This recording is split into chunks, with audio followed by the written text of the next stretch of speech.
여러분, 잠시 눈을 감고 상상해 보십시오. 여러분이 평생 먹고 입을 거 아껴서 모은 전 재산 5억 원을 투자했습니다. 그런데 어느 날 아침 눈을 떴더니 그 돈이 2억 5천만 원이 되어 있습니다. 절반이 증발했습니다. 뉴스에서는 자본주의는 끝났다. 세계 경제가 붕괴했다고 떠들어댑니다. 친구들은 주식 이야기를 꺼내기만 해도 화를 내고 한강 다리에는 구조대가 배치됩니다. 자, 솔직하게 대답해 보십시오. 이런 상황에서 여러분은 지금이 기회야 라고 외치며 남은 돈을 더 투자할 수 있습니까? 아니면 공포에 질려 지금이라도 건져야 해라며 매도 버튼을 누르시겠습니까? 아마 99%는 도망칠 겁니다. 그게 인간의 본성이니까요. 그런데 만약 이런 상황에서 절대 해서는 안 되는 단 한 가지 행동과 반드시 해야만 했던 단 한 가지 선택을 미리 알고 있다면 어떨까요? 오늘 영상의 끝에는 그 답이 명확하게 정리됩니다. 오늘 제가 들려드릴 이야기는 단순한 주식 추천 영상이 아닙니다. 지난 100년 동안 인류가 겪은 그 끔찍한 세 번의 지옥, 대공황, 닷컴 버블, 그리고 글로벌 금융위기. 그 지옥 속에서도 도망치지 않고 살아남은, 아니 오히려 그 지옥을 연료 삼아 더 거대해진 한 괴물에 대한 이야기입니다. 이 영상은 지난 100년간 자본주의가 어떻게 패배자들을 조용히 삭제하고 승자만을 남겨왔는지 보여주는 하나의 생존 보고서입니다. 그리고 영상 후반부에는 여러분이 은퇴 후 죽을 때까지 원금이 줄어들지 않고 매달 약 300만 원을 꺼내 쓸 수 있었던 실제 계산 공식, 4%의 법칙을 엑셀 기준으로 직접 계산해서 보여드릴 예정입니다. 이건 단순한 정보가 아니라 여러분의 노후에 대한 선택입니다. 당신의 인생 후반부가 걸린 40분입니다. 화장실은 나중에 가십시오. 지금부터 자본주의의 심장부로 들어갑니다. 파트 1. 피로 쓰인 역사? 많은 분들이 S&P 500 차트를 보며 말합니다. 와, 진짜 아름다운 우상향이네요. 하지만 그 아름다운 선은 사실 수많은 투자자들의 피와 눈물로 그려진 선입니다. 우리가 S&P 500을 믿기 위해서는 먼저 이 시스템이 겪어온 지옥을 정면으로 마주해야 합니다. 가장 끔찍했던 순간 1929년 대공황으로 돌아가 보겠습니다. 당시 미국 주식시장은 고점 대비 무려 89% 폭락했습니다. 1억 원을 투자했다면 1100만 원이 된 겁니다. 이때 대부분의 사람들은 딱 한 가지 행동을 했습니다. 팔고 도망쳤습니다. 그리고 그 선택 때문에 평생 투자 시장에서 탈락했습니다. 원금을 회복하는 데만 무려 25년이 걸렸다는 통계 때문이죠. 여기서 많은 분들이 이렇게 말합니다. 거봐, 주식은 위험하잖아. 하지만 와튼 스쿨의 제러미 시겔 교수가 쓴 주식에 장기 투자하라에는 완전히 다른 데이터가 등장합니다. 만약 여러분이 1929년 그 최악의 꼭지점에서 주식을 사고 25년 동안 배당금을 재투자하며 아무것도 하지 않고 버텼다면 어떻게 됐을까요? 놀랍게도 연평균 수익률은 당시 예금 금리를 훨씬 상회했습니다. 심지어 대공황의 바닥에서 샀다면 여러분의 자산은 수백 배로 불어났을 겁니다. 가까운 과거로 와보죠. 2008년 글로벌 금융위기. S&P 500은 다시 반토막이 났습니다. 전 세계 언론은 미국은 끝났다고 외쳤습니다. 이때도 대부분의 사람들은 똑같은 선택을 했습니다. 도망쳤습니다.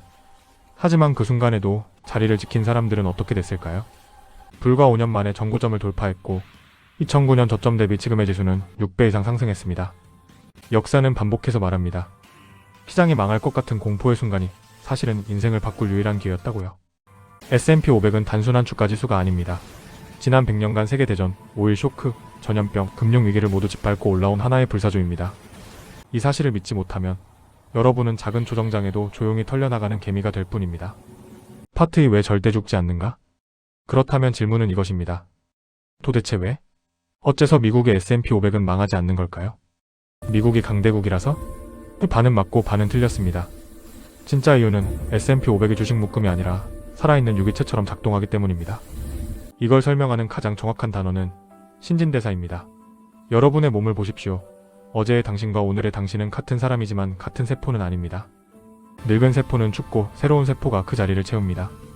그래서 우리는 늙으면서도 살아있습니다. S&P 500도 똑같습니다. 1980년대 S&P 500을 지배했던 기업들은 엑슨모빌 같은 에너지 기업과 지 같은 제조업체들이었습니다. 지금은 어떻습니까? 애플, 마이크로소프트, 엔비디아 같은 테크 기업들이 그 자리를 차지하고 있습니다. 만약 S&P 500이 1980년의 기업 명단을 그대로 유지했다면 이 지수는 이미 쓰레기통에 들어갔을 겁니다. 하지만 이 시스템은 다릅니다. S&P 위원회는 매 분기마다 냉정하게 판단합니다. 너 이번 분기 실적 엉망이네? 나가? 오, 너 이번에 돈 잘 벌었네? 들어와. 이 말이 무슨 뜻이냐면 여러분이 아무것도 하지 않아도 여러분 대신 누군가가 망한 회사는 팔고 잘 나가는 회사를 사준다는 뜻입니다. 개인이 이걸 직접 하려고 들면 대부분 망합니다. 타이밍을 못 맞추니까요. 하지만 이 시스템은 그걸 자동으로 합니다. 그래서 S&P 500은 늙지 않습니다. 항상 그 시대에 가장 돈 잘 버는 젊은 피로만 구성됩니다. 노키아는 망할 수 있습니다. 코닥도 사라질 수 있습니다. 하지만 그들이 사라지는 순간 다른 혁신 기업이 즉시 그 자리를 채웁니다. 이게 바로 개별 종목이 아니라 S&P 500이라는 시스템에 베팅해야 하는 이유입니다. 여러분이 잠든 사이에도 이 시스템은 썩은 살을 도려내고 새 살을 만들어내고 있습니다. 파트 3. 악마의 변호인. 미국이 망하면 어떡해? 여기까지 들으셔도 마음 한구석이 불편하신 분들 분명 계실 겁니다. 그래서 제가 여러분을 대신해서 악마의 변호인이 되어 가장 많이 나오는 3가지 질문을 던져보겠습니다. 이 질문들은 지금도 댓글에 가장 많이 달리는 질문이고 이 질문들 때문에 사람들이 수억 원을 놓칩니다. 첫 번째 질문. 레이 달리오도 말했잖아. 제국은 영원하지 않다. 미국도 로마처럼 망하면 어떡해? 맞습니다. 언젠가 미국도 패권을 내려놓을 수 있습니다. 그렇다면 질문을 바꿔보겠습니다. 미국 다음은 누구입니까? 중국입니까? 인구 감소와 공산당 리스크, 부동산 위기로 흔들리고 있습니다. 유럽입니까? 성장은 이미 멈춘 지 오래입니다. 지금 이 순간 AI, 우주산업, 바이오 혁신의 90% 이상은 어디에서 나오고 있습니까? 미국입니다. 미국이 망한다는 건 아이폰이 멈추고 아마존 서버가 꺼지고 여러분의 PC가 작동하지 않는다는 뜻입니다. 그 정도 사태가 오면 원하는 휴지 조각이 되고 서울 아파트는 가격을 논할 필요도 없어집니다. 미국 주식이 망할까봐 걱정하는 건 지구가 멸망하는 날, 내 집 창문 깨질까봐 걱정하는 것과 크게 다르지 않습니다. 두 번째 질문, 환율이 1470원인데 지금 너무 비싼 거 아니야? 많은 분들이 환율 떨어지면 사겠다고 말합니다. 하지만 지난 10년간의 환율 차트를 보십시오. 첫 점은 계속 높아지고 있습니다. 한국의 성장률은 내려가고 미국의 성장률은 유지되고 있습니다. 장기적으로 원화 가치는 하락하고 달러 가치는 상승하는 게 경제학적 정설입니다. 지금 비싸 보이지만 10년 뒤 1,500원, 1,600원 시대가 오면 지금이 바닥이었을 수도 있습니다. 환율 50원, 100원 아끼려고 타이밍을 재다가 투자 기회 자체를 놓치는 게 가장 큰 손실입니다. 세 번째 질문. 일본처럼 잃어버린 30년이 오면 어떡해? 이게 가장 무서운 질문이죠. 하지만 미국과 일본에는 결정적인 차이가 있습니다. 바로 주주를 대하는 태도입니다. 한국 기업들은 돈을 벌어도 국간에 쌓아둡니다.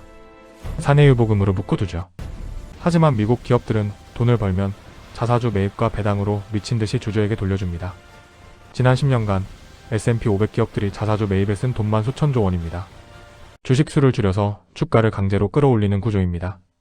이 문화가 살아있는 한 미국 시장이 일본처럼 L자형 장기 침체에 빠질 확률은 극히 낮습니다. 파트 4. 인간의 본성, 왜 당신은 실패하는가? 여기까지 보면 역사도 맞고 논리도 완벽합니다. 그런데 왜 개인 투자자의 90%는 돈을 잃을까요? 이유는 단순합니다. 여러분이 멍청해서가 아닙니다. 여러분의 뇌가 원시시대에 설계되었기 때문입니다. 인간은 일의 기쁨보다 손실의 고통을 약 2.5배 더 크게 느끼도록 만들어졌습니다.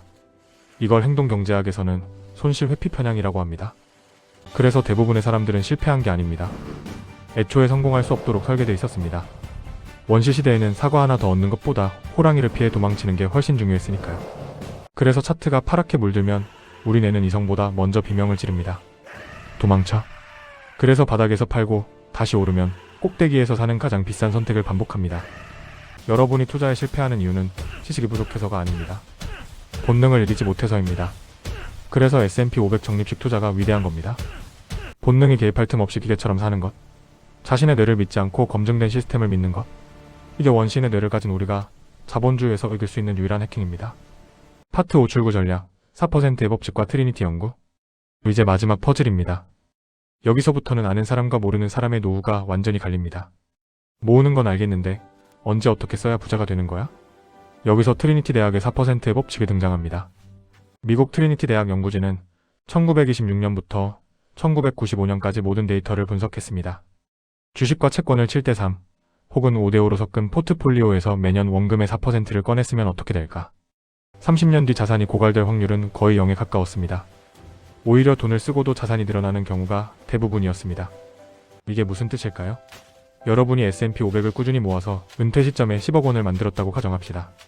여기서 매년 4%, 4천만 원을 꺼냈습니다. 월로 치면 약 330만 원입니다. S&P 500의 장기 평균 수익률이 810%니까 4%를 꺼냈어도 자산은 계속 불어납니다. 죽을 때까지 마르지 않는 샘물입니다. 여러분의 목표는 투자가 되자가 아니라 연 생활비의 25배를 모으자가 되어야 합니다. 월 300만 원이 필요하다면 연 3,600만 원. 여기에 25를 곱하면 9억 원입니다. 이 9억 원을 모으는 순간 여러분은 노동에서 완전히 해방됩니다. 결론, 실행하지 않으면 환상이다. 우리는 역사를 봤고 원리를 이해했고 심리를 파악했고 출구 전략까지 세웠습니다. 이제 남은 건 단 하나입니다. 실행입니다. 연금 계좌나 ISA 계좌에서는 타이거 미국 S&P 500, AC 미국 S&P 500을 활용하십시오. 또 달러 투자라면 VOO나 IVV입니다. 운용 보수가 0.03%로 매우 저렴합니다. 그리고 제발 매일 시세 확인하지 마십시오. 여러분이 해야 할 일은 주식을 고르는 게 아니라 이 시스템을 계속 유지할 수 있도록 자신의 삶을 설계하는 겁니다. 워런 버핏의 말로 마무리하겠습니다. 잠자는 동안에도 돈이 들어오는 방법을 찾지 못하면 당신은 죽을 때까지 일해야 할 것이다. S&P 500은 여러분이 잠든 사이에도 전 세계에서 돈을 끌어오는 가장 성실한 일꾼입니다. 이걸 지금 고용할지 10년 뒤 후회할지는 여러분의 선택입니다. 10년 뒤 이 영상을 다시 보게 될 때 그때 살 거리 아니라 그때 시작해서 인생이 바뀌었다는 댓글을 남기시길 바랍니다. 이상 돈의 속사정이었습니다.